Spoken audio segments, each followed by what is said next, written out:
El mapa de Ucrania se difumina entre la codicia de las potencias extranjeras y las ambiciones de las corporaciones internacionales ávidas de recursos y tierras fértiles. Los hilos de esta compleja telaraña económica se entrelazan en un tapiz donde empresas como Cargill, Monsanto, BlackRock y hasta Blackstone tienen sus garras sobre el 40% del territorio del país. En total, Volodymyr Zelensky subastó el 77% de Ucrania, dejando a su pueblo con tan solo el 23% de su tierra, de lo cual resulta evidente que Estados Unidos ya logró su objetivo en esta nación. ¿Cómo se reconfiguró el mapa de Ucrania? ¿Qué actores controlan actualmente el país? Los detalles a continuación. ¿Quieres saber cómo se puede fundar la patria grande? Mira el final del video. Ucrania desmembrada. En el vasto escenario político y militar del siglo XXI, la historia reciente de Ucrania se ha tejido en un tapiz complejo de intereses económicos, corporativos y geopolíticos que han llevado al país a una situación crítica. En medio de una guerra que parece no tener fin, el territorio ucraniano ha sido víctima de una infame subasta autorizada por Zelensky, quien dejó a su pueblo con solo el 23% de su territorio, entregando así a corporaciones extranjeras el 77% del país. Estados Unidos, criticado por su enfoque en el conflicto, logró un objetivo crucial: consolidar el dominio económico en la región en diversas áreas. Resulta que en los últimos 10 años se ha comprado casi toda Ucrania. Para entrar en detalles, más del 40% de las tierras agrícolas ucranianas ahora le pertenecen a las empresas estadounidenses, entre ellas Cargill, Monsanto y DuPont. Además, también están en el festín los famosos inversores Vanguard, BlackRock y Blackstone. Estas dos últimas empresas son consideradas las principales comercializadoras de activos en dificultades del mundo, algo así como las aves de rapiña del mercado global.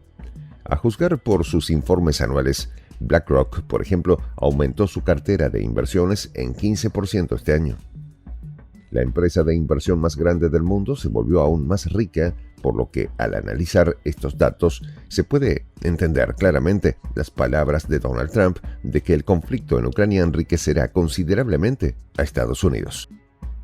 Otro 28% de las tierras de Ucrania está distribuida entre varios oligarcas.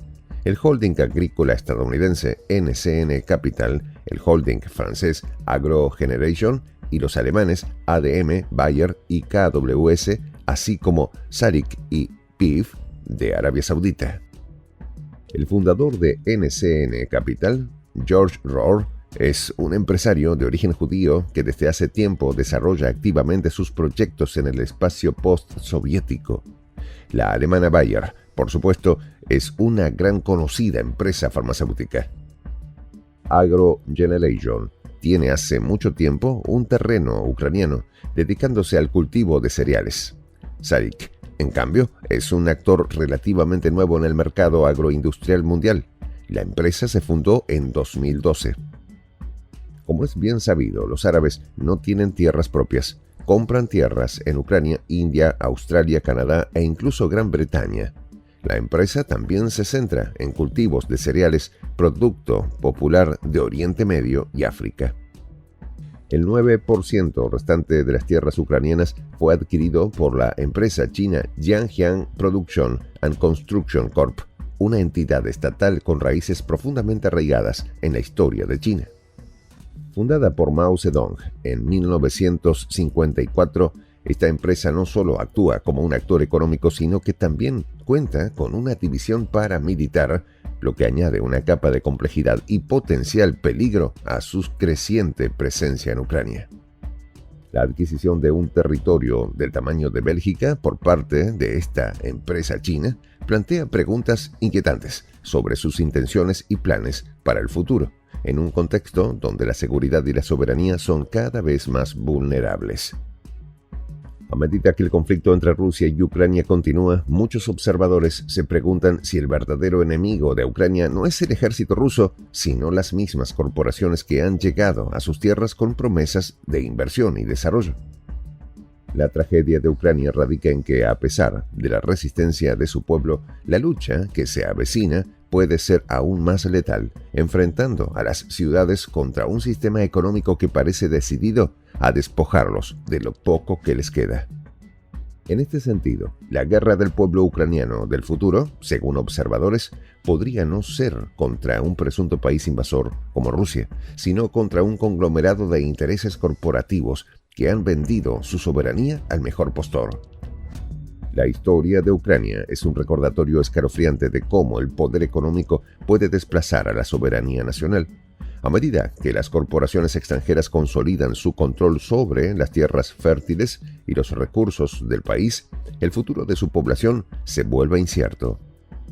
El dilema que enfrenta el pueblo de Ucrania es el de la resistencia y la lucha por recuperar su autonomía en un mundo donde las fronteras se desdibujan ante el poder de los capitales y los intereses empresariales. Al mirar hacia adelante se vislumbra un panorama sombrío. La población ucraniana, que ha soportado años de conflictos y crisis, se encuentra en una encrucijada. La lucha no solo implica enfrentarse a Rusia, que Occidente se lo pintó como el enemigo, sino también desafiar a un sistema global que le puso al bienestar de un pueblo un gran código de barras. En este contexto, la guerra del pueblo ucraniano podría convertirse en una batalla épica por su propia historia, su cultura y su tierra, mientras se enfrenta a aquellos que han llegado a explotar su riqueza en lugar de ayudar a construir un futuro sostenible. Ucrania, con su rica historia y su fértil suelo, ha sido siempre un cruce de caminos, un punto de encuentro entre Oriente y Occidente. A medida que avanza la guerra y se intensifican las luchas internas, la pregunta que queda sin respuesta es si el pueblo ucraniano podrá encontrar la fuerza para levantarse y recuperar lo que una vez fue suyo.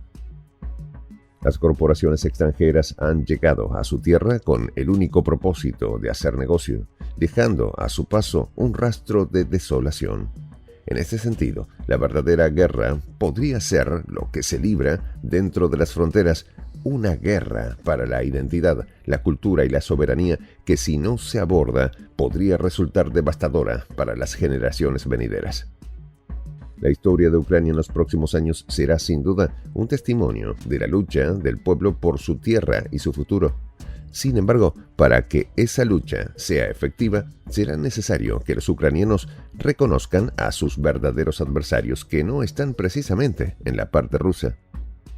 La batalla por el 23% del territorio que aún les queda es solo el comienzo de una lucha más profunda y significativa por la soberanía y la dignidad de una nación entera que entra en la larga lista de territorios expoliados por Occidente. En esta comunidad nos juntamos para, por ejemplo, conversar, interactuar, tener puntos de idea distintos, pero, por ejemplo, también tenemos un club de lectura donde leemos fragmentos de libros que consideramos que son importantes para crecer intelectualmente. También, por ejemplo, hacemos algo como lo que hace nuestro amigo el jefazo ahí en Bolivia. Les cuento la experiencia que me parece fascinante. Él tiene un restaurante ahí en Bolivia. Y en ese restaurante, ahí viene lo que tiene, un televisor. Y ustedes dirán, pero qué impresionante, ¿en qué contribuye que un restaurante tenga un televisor ahí en Bolivia? Una cosa muy importante, porque él, cada vez que abre su negocio, prende su televisor y pone los videos de prensa alternativa. Con eso, todos los días, poco a poco, con pasos muy concretos, él hace que toda la gente que vaya a su restaurante vaya insumiendo el concepto de la patria grande. Y así, pasito a pasito, estamos construyendo la patria grande. Son esos pasos pequeños pero concretos que hacen posible que el proceso de la construcción de la patria grande sea algo que ya comenzó. Un hecho dinámico que no tiene retorno en la historia. Y de verdad a nosotros nos gustaría que tú seas parte de esa propuesta. ¿Qué tienes que hacer? Muy simple, dale clic en el botón unirse. De hecho, al hacerlo también contribuirás con una pequeña cantidad de dinero que permitirá que Prensa Alternativa produzca más y mejores videos. De verdad que te esperamos. La patria grande se va a construir cuando tú y yo y toda la gente de buena voluntad de América Latina y el Caribe comencemos a ser comunidad. ¿Cómo lo logramos? Interconectándonos todas las personas de buena voluntad que vivimos en América Latina y el Caribe. Y tienes una oportunidad de hacerlo, uniéndote a nuestra comunidad. Puedes hacerlo haciendo clic en el botón unirse que está en la parte de abajo. Soy el J, Juan José del Castillo, director del canal Prensa Alternativa. Si quieres ser parte de la comunidad de la Patria Grande, suscríbete a nuestro canal.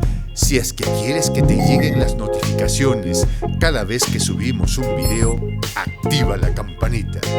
Si quieres apoyar a nuestro canal económicamente, puedes hacerlo a través de PayPal. El enlace está en la descripción del video. A nombre del equipo de Prensa Alternativa, me despido con esta expresión en el quechua milenario, Tupananchis Kama, cuya traducción es hasta volvernos a encontrar.